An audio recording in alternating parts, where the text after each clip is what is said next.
when 8.0 was coming out, and I was having a debate with WarGaming, I was arguing that you should have sequential plane control because WarGaming's focus was that carriers should be the same as other classes, in that you should have a central focus. You shouldn't use multiple plane waves or multiple foci.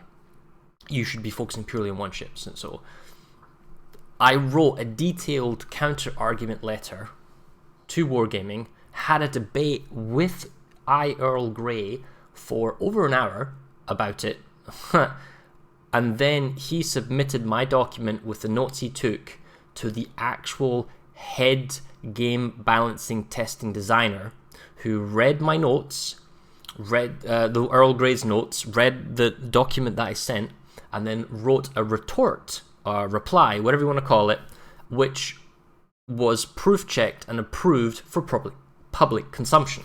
Okay, so this is new. You will have never seen this before, and we're going to talk about it. All right, boom, here we go. So I'm going to move this fella over here. Now, these are my words right now, okay? So the argument for full sequential control, this is where you go from hull to plane, back to hull, but you can't go back to your original plane wave. You can go with a different plane wave, but you can't go with your original plane wave. Okay? So that's my grief. I should be able to go from ship to plane, back to the ship, make some adjustments, use my own consumables, use my own abilities, and then go back to my original planes. That's my argument. And I'll read this out to you now. The argument for full sequential control. Why should CV be different from other classes? Circa the Earl Grey war stream, why should CVs get dual control? Okay. My argument is, this is a misconception. Aircraft carriers, by their very parasite/host nature, it means you have a host and it fires off parasites, which is the planes, and they come back to the host, okay, involves at least two elements. That is the hull and the planes, okay? That makes them fundamentally different to other classes. And while I understand and agree with the desire to keep the control on one element, CV, hull, or planes, all right, hold on a second, let me just move this over here, at any given time. However, due to its very nature, the aircraft carrier gameplay is dual focused. Because you're focusing on where's my hull? Am I ship spotted? Am I under attack while controlling planes? Do I need to go back to my ship and then control it more than anything else? And we already have a partial sequential control system where I can go from CV to plane, and then CV to new plane. I can go CV to plane, plane to CV, CV to new plane, but not the existing plane, right? And my plea, argument, request, was to allow full sequential control, allowing me to go back and forth between them. Okay. Now, the argument here is that a destroyer, a cruiser, and a battleship can fire and maneuver, but not sacrifice one for the other. In the sense that the battleship can turn, it can fire, and it can turn some more, but it's never sacrificing more than its turret rotation or the time it takes between reload. Okay. And the thing is, the CV should have the same or equal ability to dodge for defense without sacrificing its offense. This means that not only taking preventative measures against enemy shell fire, moving around, but to sacrifice your own strike, which can take minutes to prepare and fly all the way out there. You're waiting for the defensive fire enemy or to despawn, or the summon fire to despawn, or getting the correct torpedo bomber approach. It takes time sometimes. Okay, I get it. The planes are very fast, but that can take time. And then not to mention your planes maybe are using consumables, like engine boost or all that type of stuff. To abandon everything, because you have to go back to your hull. Now, appreciate this is like 1 in 10, 1 in 100 times you have to do this, but it's really nice if you have that control, is, in my opinion, deeply unfair. And you have to abandon everything just to go back to your ship control. And none of the other classes have to abandon their attacks beyond their standard gun, reload, turret rotation to mitigate damage. It's like, imagine a destroyer who fires torps, then takes evasive maneuvers, and the torps then don't count, or something stupid like that. Anyway, and then my opinion is that autopilot is unreliable and inaccurate. No matter how much you refine it, it is never as good as being able to control it yourself. And often it can get you bumped into rocks or doesn't make the turn and all that type of stuff. And then additionally, automated consumables are a result of full sequential hull control. And the thing is, because you don't giving you sequential control, you're doing automated consumables because you're not focusing on your ship. And for me, I see that as a dangerous step in the wrong direction for the warships. Removing any control from the player towards automation is, for my opinion, wrong. You can maybe keep that automated controls for new players, insecure players, which have it on by default, or maybe even have it locked in for tier 4 games, right? But for those of us who wish to play the game properly, without any assistance or without any loss of control, I feel that we must have full control over our ship and how we play them, right? So that is the briefing spiel, and then I gave them options of how they might go about this. So for example, to go from partial to full sequential control and or tactical map options, we can already go from the carrier planes to the carrier but not back to the old planes. Sequential control, full control basically means that you can go back to old planes. You fire some old planes and you go back to your old ship, right? Now, that's not dual control, that's just sequential control. Now, there's more options here, like what happens about the plane, so bear with us as I read into this. So the tactical map options. There's already a dual focus. I know they're trying to make it single, but with autopilot on the tactical map, you can set the autopilot on your ship and then also your plane. So you're already kind of going back and forth setting the autopilot. What would be nice is if you give me speed and rudder control on the tactical map, or even consumables, or even just show me the information on the tactical map of what my rudder and speed control that my ship's currently doing, because sometimes I want to autopilot towards a certain area, but I don't want to go at full speed to a certain area. Maybe I want to go at quarter speed to a certain area. Okay, so anyway, assuming full sequential control, speed of rudder information on tactical map UI would be good. This is B2, or at the very least I want to know my speed, right? Additional option to allow CV consumable usage on the tactical map would be nice. You can turn it off from automated. I can go to the tactical map if I want to use my consumables, because maybe I don't want to use my fighter until I'm under attack. Now, WarGaming's argument would be that, well, the unsummoned fighters last 10 minutes and the damage control party lasts 60 seconds, and I'm like, dude, that's not the point. You can't increase the activation time as a justification for taking away the automated usage, at least in my opinion. Okay. And then, assuming full sequential control, while the control focuses on the carrier, so you're focusing on your carrier, what happens to the previous planes? Well, currently they'll just fly back. They'll go up to high stratosphere and fly back. So my argument was the planes could either loiter over the area, and by that means they loiter where they are, and they're vulnerable to anti-air, they're vulnerable to spawned fighters, and crucially, they do not provide any spotting for the player or the team. That was the idea here. The idea is that the planes are vulnerable, they're not high in the air, they're not moving anywhere, and you can control your ship, and then you can go back to them. The other option is that when you're controlling the carrier, the planes return to the carrier, but not at the high altitude, at the standard altitude.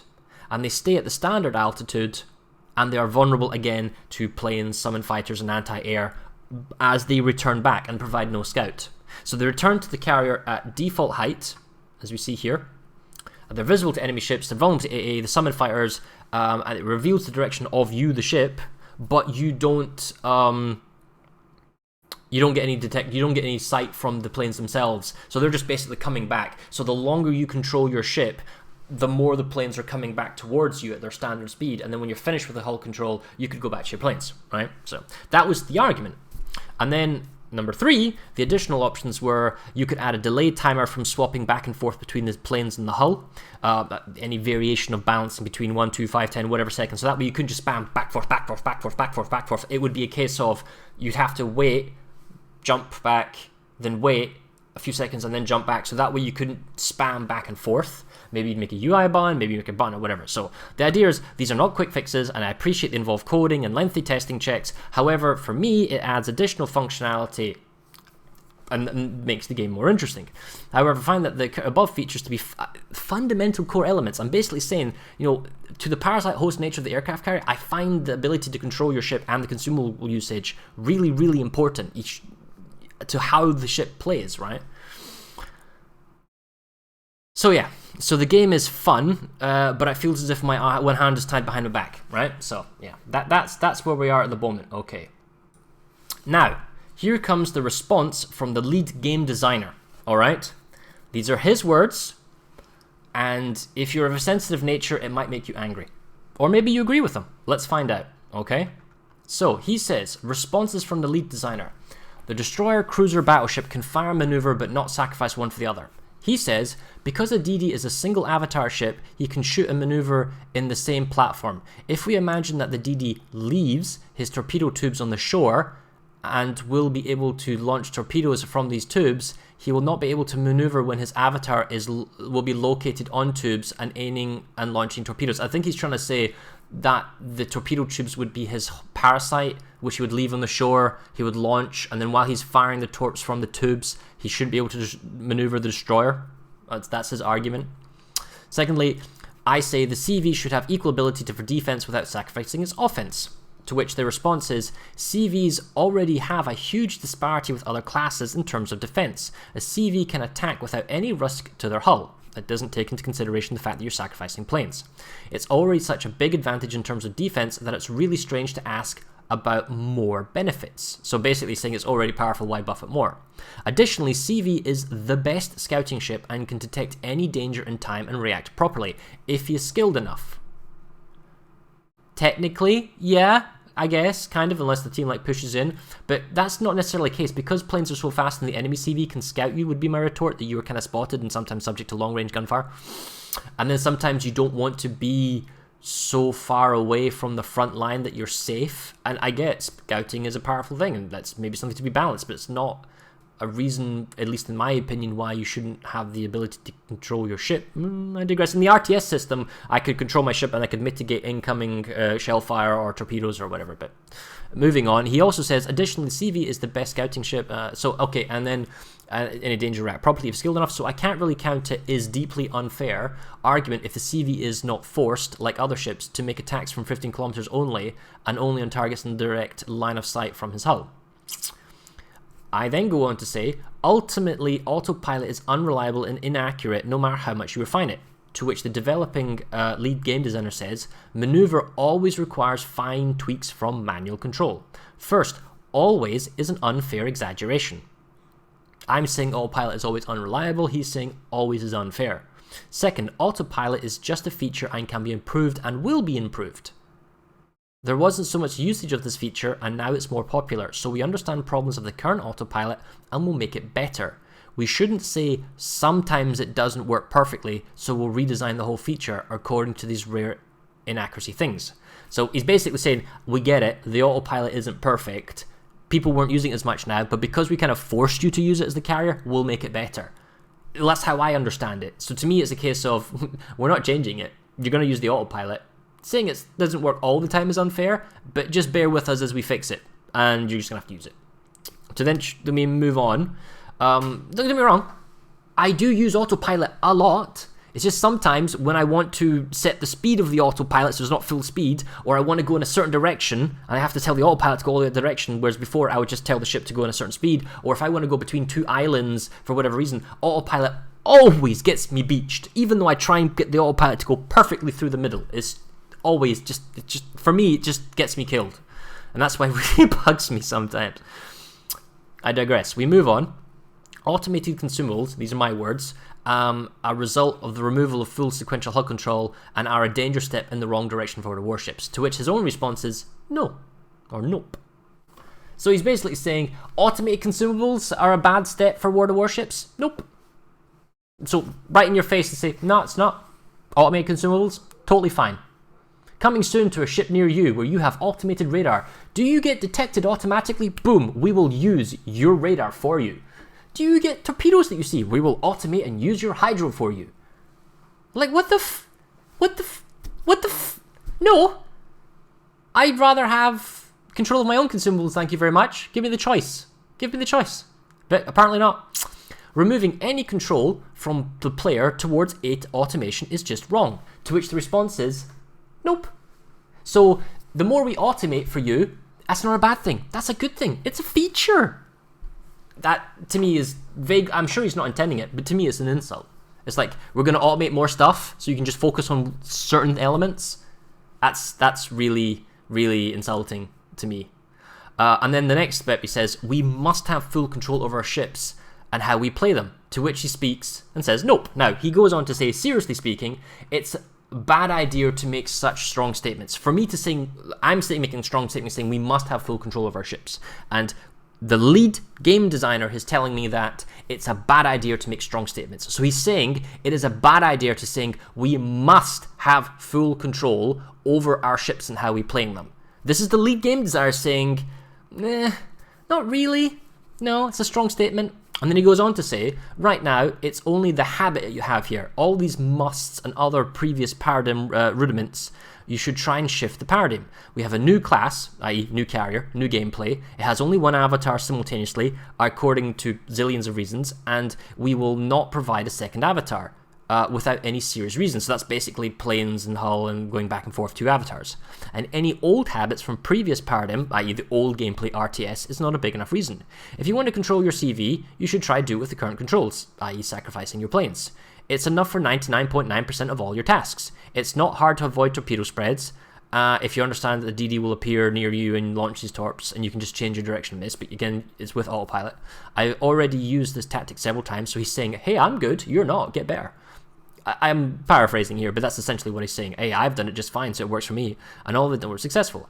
Just make a step from the old system and try and make your battle tasks in the new one, instead of trying to return everything back. So he's saying, in a nutshell, right, you are thinking with an RTS mindset, I am thinking with an action mindset, get good. I realize that's not doing him justice, but essentially saying, you need to learn new tactics, you need to play different. You can't go back and forth. You know, the way you're thinking is two RTSA, two avatars. We're just not going to do that without serious enough reasons. Where my argument is, a carrier is a host parasite nature. That doesn't matter if it's action or RTS. There are elements to it. There are multiple elements to it that I have to focus. If I'm a destroyer, I don't have to think about a secondary avatar elsewhere. If I'm in my planes, I'm looking at the minimap and go, oh, I'm under attack. That is already in my mindset, two avatars. My ship at the back is being plane attacked or rocket attacked, or there's D that's come around the corner. I see two icons saying I'm plane detected and I'm also hull detected, or I'm hull under attack. To me, that is two avatars. That's two elements. So I have to sacrifice my strike, go back to my ship, realize what's going on. Oh, I'm being attacked. Maybe summon a different plane, summon an extra on-summon fighter, defend my CV hull, get it to maneuver with the autopilot away, and then go back and attack with my planes. To me, that is two avatars. But according to the lead game designer, that is not the case. Which he then goes on, two simultaneous controlled avatars is a very hard concept for the vast majority of the players.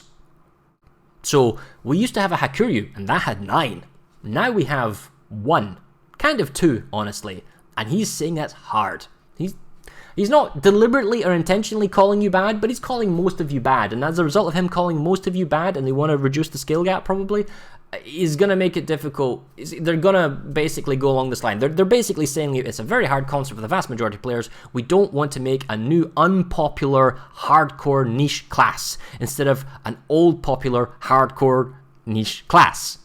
Accessibility is a key principle in new CV design. We can't drop it and forget the sake of old habits of hardcore people who will be able to manage this, probably. So he's essentially saying, if we give you full control of your consumables, and we give you full control of your plane and your hull and your plane and being able to go back and forth, good players will be too good, and bad players will be too bad, and therefore we will increase the skill gap. Now this I can understand. He's basically saying, the skill gap, if we give you these options, there'll be too much of a gap in skill, and we'll go back to the old RTS system where the skill ceiling is so high with these abilities, and now all the bad people won't be able to compete, and then it'll just be who's got a better carrier player rather than on the skill gap. Ignoring if there is even a skill gap at the moment in the game, this would make it worse. That is their argument right here, as I understand it. And then he goes on to say auto consumables have totally the same arguments. So basically saying with all consumables, if we give you the ability to manually control your consumables, good players will be better, bad players will be worse, therefore we will handicap the good players so that the skill gap can't be that big. This is from the WarGaming lead designer. So this is WarGaming philosophy. We will negate the ability of top players, and essentially in my eyes, tie one hand behind your back, so that the worse off players, the skill gap isn't as high. That's basically what they're saying. And for me, I love the challenge, I love the skill, I love the ability to master something, but they're basically kind of reducing that ability. So at least we all know on the page from the official developer, that's the game plan. That is the balancing mechanic here, okay? Right. Moving on to the next step. The game is fun. This is me saying this. The game is fun, but currently with my arm tied behind my back and incredibly frustrating to have limited freedom in playing the aircraft carrier class. And this is me referring to the automated consumables, the sluggishness of the the autopilot just basically not working as I want it to, and then the inability to go from hull to plane, back to hull, back to the original plane. That's the sequential control. This is what that statement means. To which the developer then replies, it's fair fee for CV extraordinal benefits. I've already mentioned part of them. Let's collect the biggest. Undoubtedly the best ability to carry damage in any chosen part of the map, provide the best strategic and tactical abilities. So I think, and this is obviously a Russian translation, he's trying to say the carrier strength is that it can attack anybody in the map and have tactical and strategic influence by seeing who needs to be attacked and going after them. So he's basically saying this is something that CV is very good at.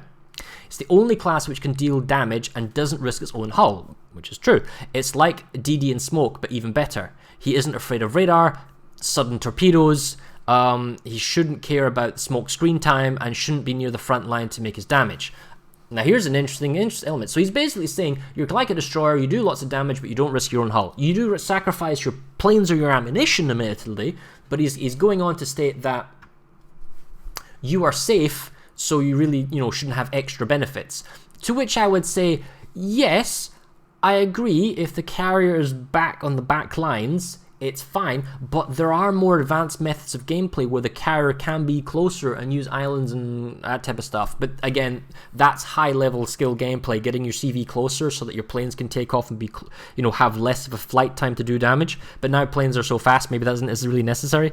But it's also nice to have your CV somewhat close so you could use your AA in the past in the RTS system and all that type of stuff. But essentially he's saying here, hey, you're like a DD, but you don't have to worry about smoke timers or radar or sudden torps or sudden attacks, and you attack from the back. That's a strength. And he's right, it is kind of a strength. Although it concerns me how he says the CV should always be on the back line, whereas in my mentality, there should be times when the CV should be on the front line or close up.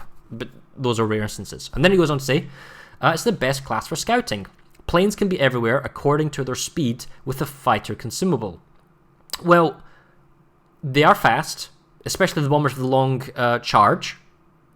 They are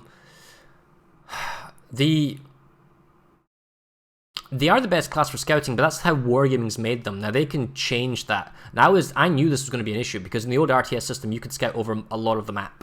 Right, that was just a fact. But AA at long range was incredibly hostile, especially at higher tiers, so you'd have to micro a lot, so there's a bigger skill gap there. Now, it's true enough, you can spot with your hull, you can spot with your first plane wave, which may be over here, but if you want to spot over this corner over here, you just F-recall this plane, launch a new plane, and then fly over, and then you can use the consumables, and then you can spot and all that type of stuff. So, sure enough. Yes, it can spot very hard, and it's good strength. And then his final word is initiative. The CV player can make a decision when, where, and on which target he will make an attack, or when to scout and for what purposes. He always can evade the battle or immediate escape from the battle. Now, again, yes, kind of, sort of, maybe. It is true, if you're on the back line, and then you can look at the map and you can decide this is the best person to attack, or that's the best person to attack. But if you're on the back line and you're especially playing at tier 4 and 6, the planes can be so slow, it takes a long time to get to your target. And then if you're getting to your target and your hull's under attack for some reason, then you have to sacrifice that plane attack. And why would your hull be under attack if you are safe? Well, planes are really good at spotting, as he just said. What happens if the enemy plane flies up and spots your CV? If you're 18, 19 kilometers away but not moving or sailing kind of general predictable range, battleships will take a pot shot at you. Sometimes enemy CVs will try and rocket and bomb attack you. So you are not perfectly immune. You can come under attack. And when you say you can escape the battle area, again, that's dependent on the maneuverability. Langley's super slow, and the other kind of carriers go around 30 odd knots. And if the ship kind of catches you, you know for a fact, if anyone can hit you, the carrier, they will shoot at you, the carrier. So he's kind of right that you can escape and you have the initiative. You definitely got the initiative. But when someone spots for you, if the enemy CV spots you, and anyone can shoot you, they will bloody well shoot you. Or if a destroyer sometimes races through the middle and everyone just separates, there's no ability to defend yourself, you can't run away either. But that's another argument. Anyway, so that then closes this debate. That is the end of the response from the lead game designer. The argument for sequential plane control and automated consumable usage, so it's no longer automated, isn't going to happen because the lead designer does not see a justification for it. Following basically what I just said, the CVs are already powerful, we're not going to make it worse. And my argument for the host parasite ability, or the ability to have consumables to be a choice, it simply comes down to, as far as I understand reading this, if we gave you the controls to do what you're asking for, Farah, you would be too powerful. The skill gap would grow too much, good players would be too good, bad players would be too bad, and therefore we would have this hardcore niche element evolve. So, there you go.